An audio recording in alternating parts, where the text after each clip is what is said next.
Hello, good morning everyone. Today again I'm back with one new topic, that is index number and time based data of class 12 applied mathematics. Myself Prakash Kumar Gupta, Brilliant Public School, Baitrai. So, first topic is index numbers. So, what is it?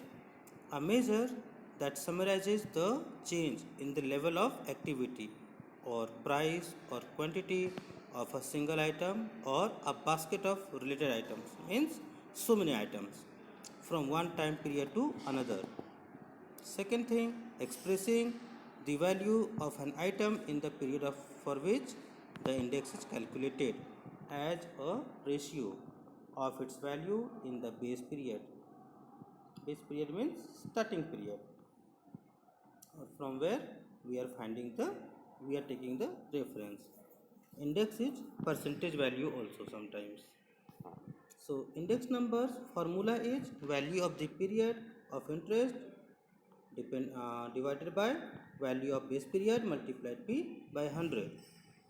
When the value exceeds 100 indicates an increase in the level of activity. When the value is less than 100 indicates a decrease in the level of activity. Activity can indicate a change. So price index and quantity index both. Let us take index is 108.4. There was a 108.4 minus 100.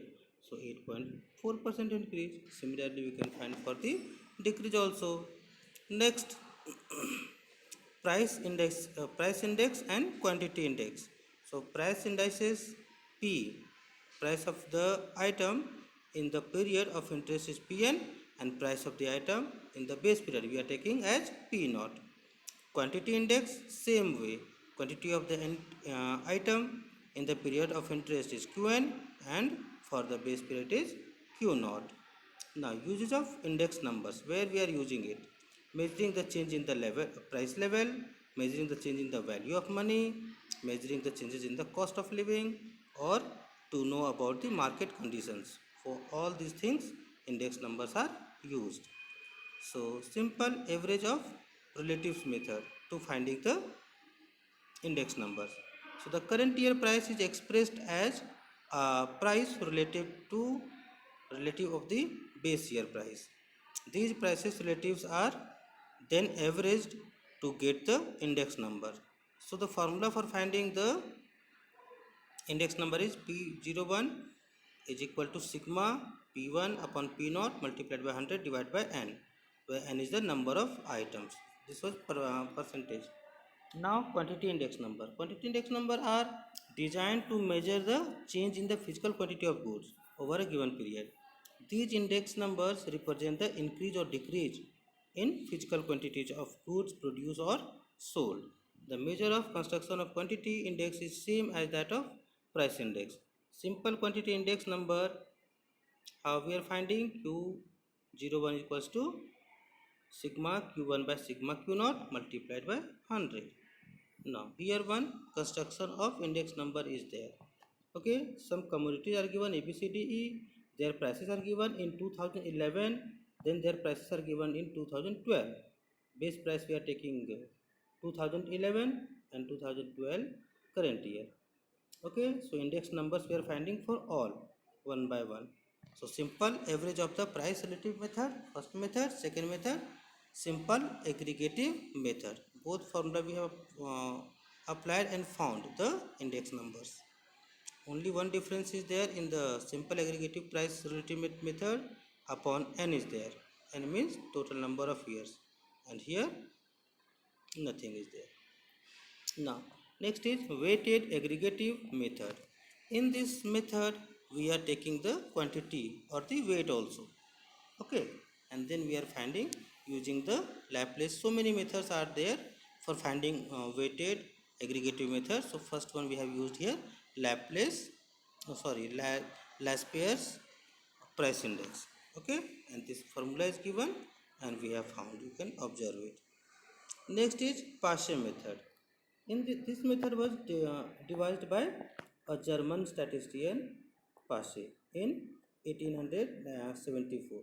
The weights of the current year are used as a base year, in constructing the Paasche index number. So you can see the formula. Next is Fisher. He also has given one formula for finding the aggregative weighted method, and that is Fisher's index number. And here the formula is there. I01 equals to square root of, or you can say this is the geometric mean. Okay, so P1 Q naught by P naught Q naught multiplied by sigma P1 Q1 upon P naught Q naught. P naught Q1 multiplied by 100. So it is actually geometric mean useful in averaging percentage and the ratios. Okay, that is why it is called ideal index. Next, Marshall's Edgeworth method. This method is also there, and in this method formula is given. P01 is equal to sigma P1 Q naught plus sigma P1 Q1 upon sigma P naught Q naught plus sigma P naught Q1 multiplied by 100. Weighted aggregative or average of price relative index numbers. Here also formulas are given, so you can go through this. Next, types of index numbers. How many types of index numbers we are having? First one is price index, second quantity index, and the third one is value index. Price index is comprising the prices for a group of commodities at a certain time, as at a piece or place with prices of a base period. The wholesale price index reveals the changes into general price level of a country, but the retail price index reveals the changes in retail price of the commodities such as consumption of goods, bank deposits, etc. Second one is quantity index, not the price one. It is the changes in the value of goods or the things which are consumed. Okay, so they are useful and helpful to study the output in an economy. Value index compare the total value of a certain period with the total value of the base period. Here total value is equal to the price of commodity multiplied by quantity consumed. So multiplication of price and quantity. Some limitations also are there for a index number. Here limited coverage. Index numbers are based on sample items. Qualitative changes are ignored here. Ignores the changes in the consumption pattern. Limited applicability.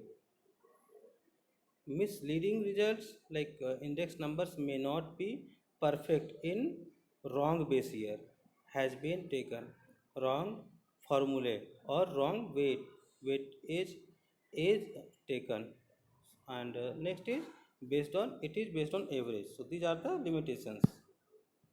Criteria for accuracy or sorry adequacy of index number. So here you can see unit test, time reversal test, factor reversal test, and circular or cyclical test. Here we have to study only two tests. One is unit test, second one is time reversal test. First of all, unit test. This test requires that the index number should not have any dimensions or measurements like kilograms, meters, etc. in the unit test.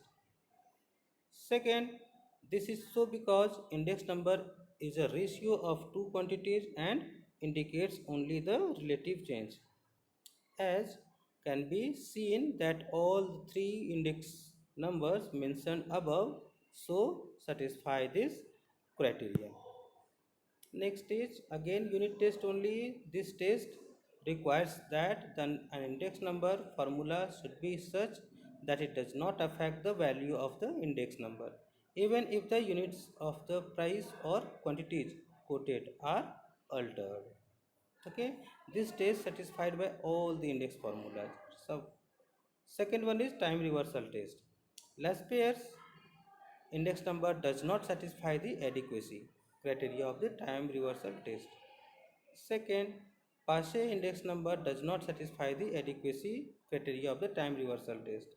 And Fisher's ideal index number satisfies the adequacy criteria for the time reversal test. Next topic is time reversal, a time series. A set of data depending on the time, a series of values over a period of time. So collection of magnitudes belonging to the different time period of some variable or composite of variables such as production of steel per capita, income, gross national income, price of tobacco, all these things, index of industrial productions, all these things we can see in the time series. So time is act as a device to set a common stable reference point. In time series, time act as an independent variable to estimate the dependent variables. Time series, some examples are given. Stock price, Sensex, exchange rate, interest rate, inflation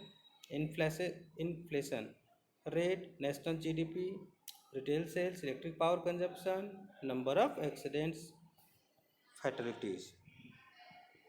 Okay, time series analysis. Here it analyze or analysis of data organized across unit of time. Time series is a basic research design.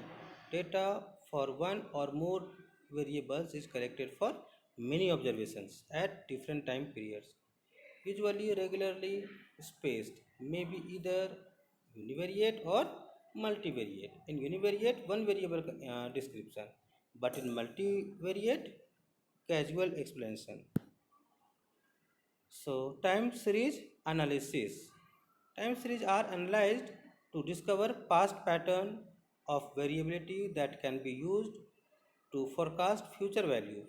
Decomposition identify components that influence the series, trend, cyclical, seasonal or irregular.